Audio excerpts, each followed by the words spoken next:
Hello, greetings from Basel in Switzerland to you, wherever you are, who see and hear these videos of sermons. We're in a series of sermons on the book of Acts, and we've come to the beginning of chapter 18, and we're going to look at the first 17 verses of it, about half of the chapter. Last time we saw Paul in Athens giving this great and famous sermon at the Areopagus. And now he's going to leave Athens. Silas and Timothy were intended to meet him in Athens, and he was waiting for them, but apparently they didn't get there, and they joined him in Corinth. We'll see that. So beginning at the beginning of chapter 18, after this, Paul left Athens and went to Corinth, which was a large city and a trading center, and on the coast, a seaport. There he met a Jew named Aquila, a native of Pontus, who had recently come from Italy with his wife Priscilla, because Claudius, the emperor, had ordered all Jews to leave Rome. This is an historical fact that's documented by other secular authors. And there were conflicts in Rome involving the Jews, possibly against the growing Christian population, especially Jews who had become Christians. We don't know exactly, but there was some disturbance in the city involving the Jews, and so Claudius said, okay, all of you leave. Paul went to see them, Aquila and Priscilla, and because he was a tent maker, as they were, he stayed and worked with them. Now, this word tent maker has come to be very commonly used in Christian missions situations, because many people are sent out as missions by mission organizations or churches and are funded by those organizations. But many missionaries also go domestically or to foreign mission fields without total church or organization support, and they have to do some kind of job in order to support themselves and their work. And this is commonly called tent making. In many cases, it's necessary to do tent making in order to have a raison d'etre, a reason to be in the country. So there are many countries that don't accept a reason to be there that you are a Christian missionary. So a Muslim country would never accept a person and give a visa because they were a Christian missionary. So you have to be an engineer or a specialized teacher of some kind, or a nurse or a doctor. You have to have a reason to be there that you will be a benefit to the country. And then when you're there, you do missionary activity on the side. And this is also called tent making. And it began with Paul here, with Aquila and Priscilla. Verse 4, every Sabbath he reasoned or lectured in the synagogue, and your text probably says trying to persuade Jews and Greeks, but the Greek says he did persuade them. And Greeks doesn't mean only Greek citizens. It means Romans and anybody else who was not Jewish. You had Jews and Greeks all mixed, many different people. Verse 5, when Silas and Timothy came from Macedonia, Paul devoted himself exclusively to preaching, testifying to the Jews that Jesus was the Messiah. Now, probably, Silas and Timothy brought gifts of support from Macedonia, so that Paul didn't need to have funding from his tent making. And he was testifying to the Jews that Jesus was the Messiah, because Paul's policy was first to the Jews and then to the Gentiles. Verse 6, but when they opposed Paul and became abusive, the Greek says they blasphemed, which means they would have been speaking against Jesus and saying bad things about Jesus. He shook out his clothes in protest and said to them, "Your blood is on your own heads." And then your text might say, "I am innocent of it. From now on, I will go to the Gentiles." The Greek is very compressed. It says, "Clean, I will go to the Gentiles." So the one word "clean" covers all of that. I am innocent, and now I will go. I can easily imagine how threatened and abusive these Jewish people had become, partly because the message of Jesus being the Messiah was very threatening to the Jewish culture and religious establishment. I mean, it was a great new thing. It was real salvation. It was the fulfillment of all the prophecies, but it brought huge changes into the Jewish society and their understanding of prophecy and fulfillment and how their religious establishment should work. For each of us, believing in Jesus and being saved by him involves very big changes in our lives that we, in some cases, resist a bit or ignore even. So we can understand this. The violence of it, I also understand. Many years ago, I was in Meknes in Morocco with a Jewish friend, and he took me into the synagogue, and the people greeted us and welcomed us, and he identified himself as a Jew, and I was his Christian friend. And they said, "Well, you can sit here with us, and your friend can sit in the balcony in the court of the women, because he's a Gentile." And I didn't like that, and so I said, "I am a child of Abraham according to faith in the promises."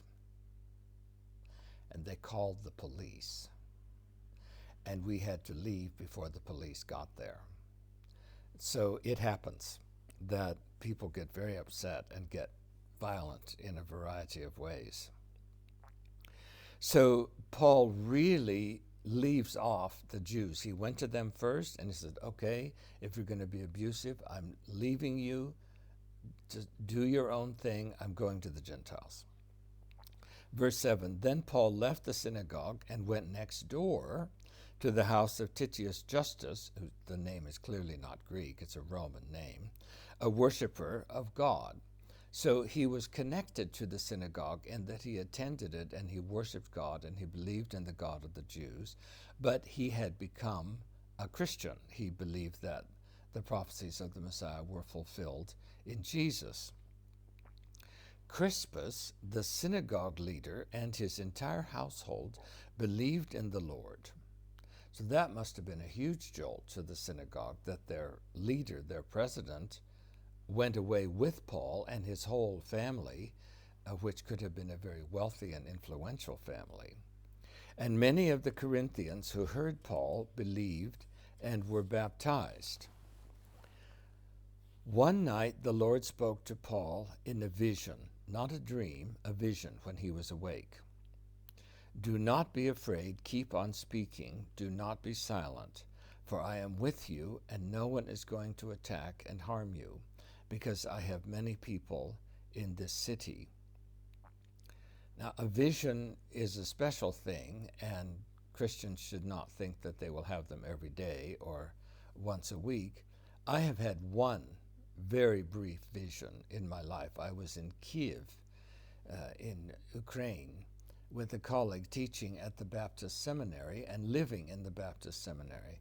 And in the morning, I woke up and I opened my eyes and I was just starting to get up and I saw very clearly another reality. I saw the son of friends and colleagues of mine in England being healed. And I wrote to them and said, "I've seen this vision." And starting then, he actually was healed. So it does happen. But these dreams and visions and hearing God's voice and things like that do happen, but it seems to be always a surprise. We can't produce it. We can't force God to speak to us. We can't anticipate when he's going to speak to us. We receive it when it happens, but we can't predict it or produce it. So God is encouraging Paul, who had been thrown out of other cities and was beginning to wonder, should I really be here now? So Paul stayed in Corinth for a year and a half, teaching them the word of God. Verse 12, while Gallio was proconsul of Achaia, the Jews of Corinth, the same Jews who were left, made a united attack on Paul and brought him to the place of judgment. So they would have arrested him themselves without the local authorities and the secular police. And they got an audience with Gallio. This man, they charged, is persuading the people to worship God in ways contrary to the law. The law they were speaking of was the law of the Torah and not the Roman law. And so, as we'll see, they were making a really big mistake. They were excited, they were threatened, they were probably in a panic because they weren't thinking very clearly. They expected the Roman consul to treat the Jewish law of the synagogue and the temple and the Torah on the same level as Roman law that he was trained and commissioned to enforce. And of course, he won't. But we as Christians have a similar situation.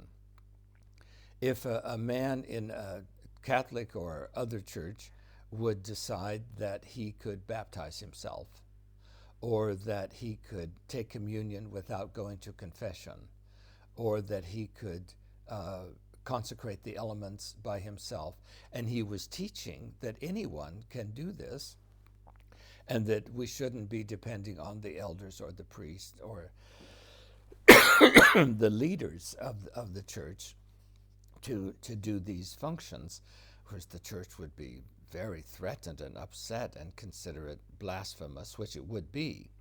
But if the church leaders would take this man forcibly and bring him to a courthouse and expect a judge to make a judgment about this, they would be making a huge mistake, and they might be arrested themselves for causing a disturbance.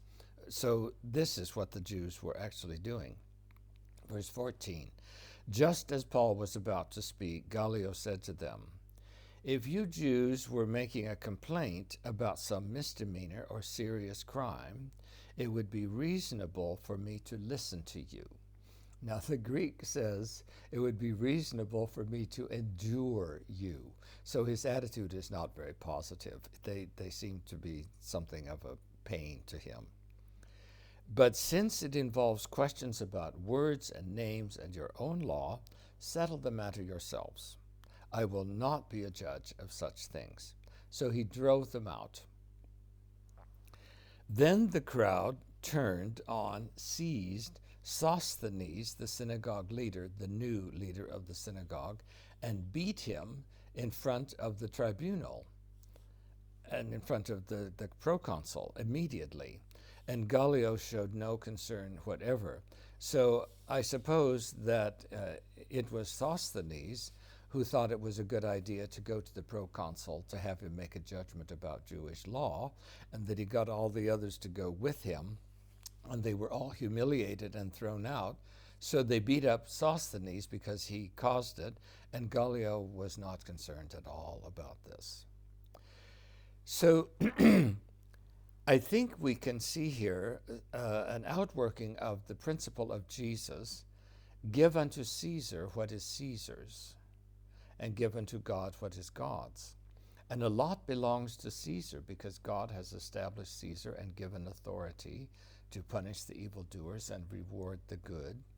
So if a church makes an employment contract with someone, the legal employment contract belongs to Caesar and cannot just be made up according to the church.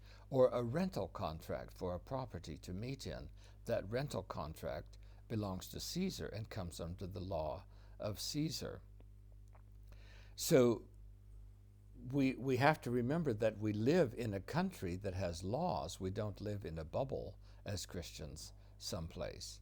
So may the Lord give us wisdom and courage to live in the world but not of the world, and to give unto Caesar what actually belongs to Caesar, and to give unto God what is God's.